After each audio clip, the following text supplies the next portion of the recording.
Hi, I'm Steve Farney with San Diegans for 9/11 Truth, and I'm here today to explain to you why people just won't listen when you're explaining 9/11 to them. See, there's two different ways that a person learns and absorbs information. The first one is called assimilation. It's taking a new piece of information and comparing it to things you already know and absorbing that information accordingly. Accommodation is where you take a new piece of information that is contradictory to things you know and you don't have anything to compare it to, and you're just forced to either accept it or discard it. If you're able to accommodate that new information, you add it to your memory banks and you kind of rethink what you know about the world. 9/11 is something that people, when exposed to it all at once, would either have to accommodate it or discard it. And so people usually end up discarding it and going back to their original beliefs and how they view the world and their government. So you can't just tell someone 9/11 was an inside job and expect them to just open up and listen. You have to transit with them and get them to assimilate pieces of data and lead them down a path. So the first thing you want to do when explaining 9/11 to a person is start with something other than 9/11. Find some common ground. Talk about the economy. Talk about something political that they're interested in. If they're Republican, then show them the Obama deception. They'll open up to something like that pretty easily. If you don't have the luxury of showing them a video, of course, you can tell them things about Obama or the economy. Then lead it into the wars that remind them that we still have two wars going on in the Middle East, and then remind them of the catalyst of those wars. So you want to start with something on common ground, and then when you finally get to the topic of 9/11, you want to bring it up in a way that's easier for them to deal with. So you ask them, what do you think about 9/11?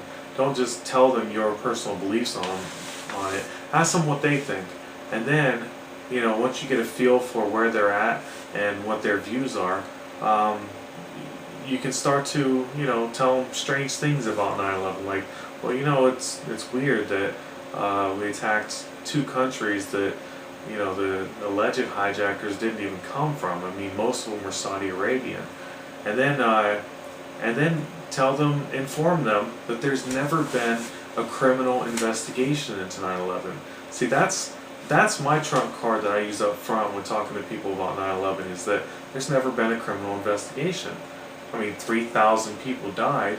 They were murdered, we know that much, but we've never investigated who did it, or how they did it, or for what reason, what was the motives that they did it.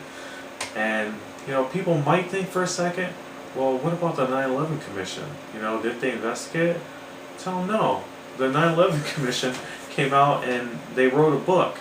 They didn't have any investigators. There was a group of politicians.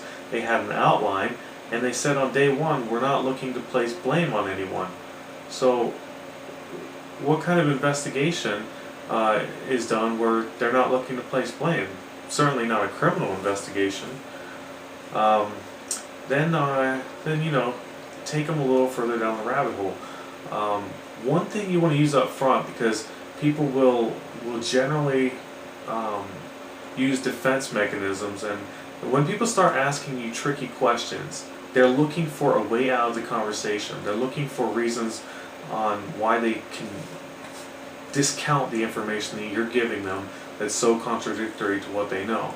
So when they start asking these trick questions, don't answer their questions as if you have all the answers, because you don't.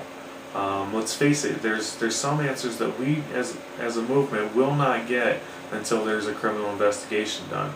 So whenever there's a question asked that you don't know, tell them that's why we need a new investigation. That's why we need a criminal investigation. And then there's one thing that people like to resort to a lot, and that's playing the sympathy card. Don't let them do it. Get it out there first. Remind the person, you remind them that 3,000 people died.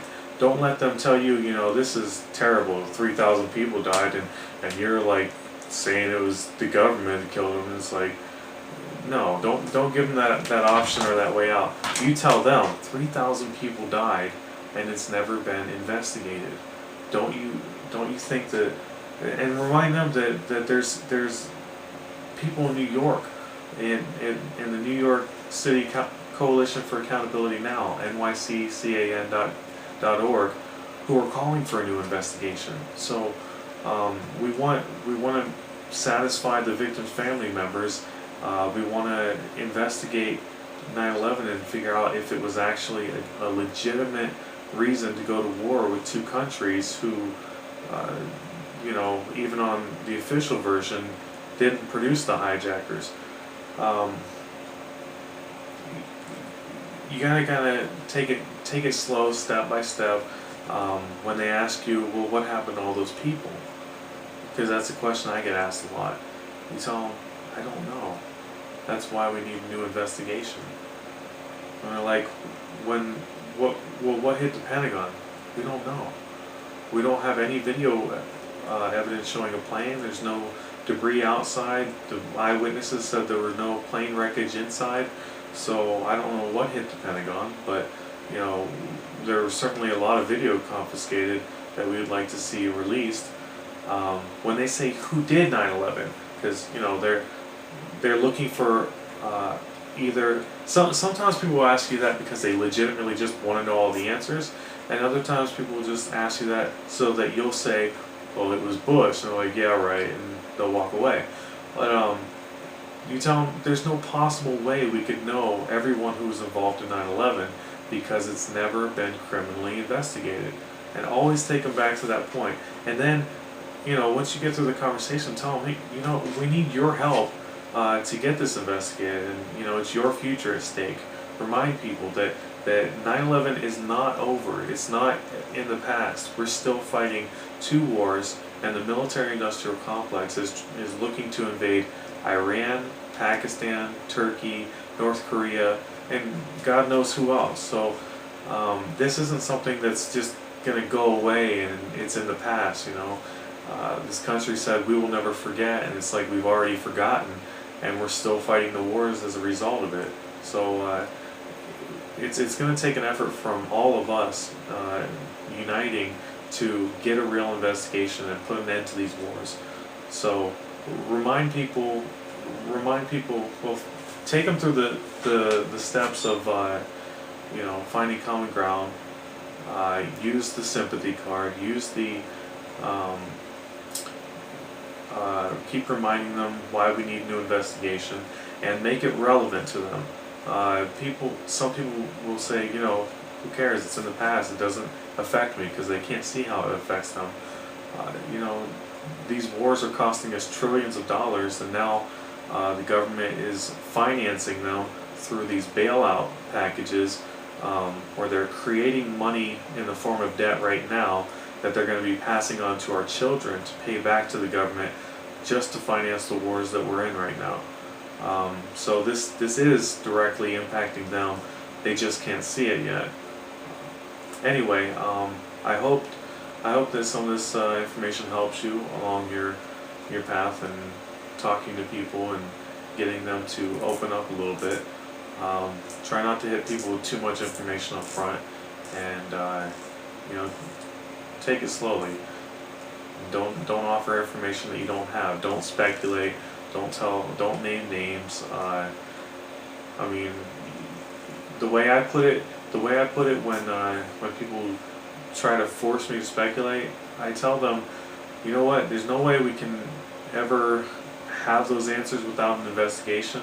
I do have a list of persons of interest, I would call, for a new investigation that I would like to see investigated, and then I tell those people, a few people that I'm suspicious of and why, like Larry Silverstein, who signed the 99-year lease on the World Trade Center 6 weeks before 9/11, and then cashed out on $4.6 billion in settlement from the insurance companies. So I'd like to see him investigated for insurance fraud. Then mentioned Dick Cheney and how he was the CEO of Halliburton. Then when he became the vice president, halfway into the first year of his term, 9/11 happened, and his company starts receiving all these contracts to rebuild Afghanistan after we blow up their entire country. Then they get all these contracts to build infrastructure on the bases in Iraq, about 92 different bases and installations in Iraq. So I would like to see that connection between Dick Cheney and Halliburton investigated thoroughly, and just kind of give them an idea of where the money trail goes. When you're doing an investigation of any magnitude, you always look at who stood to benefit from it first. So give them a little bit of the possible motives, but there's no way we can know everything and how people gain for sure until every lead is followed and everyone is exposed. So alright, get out there, talk to some people.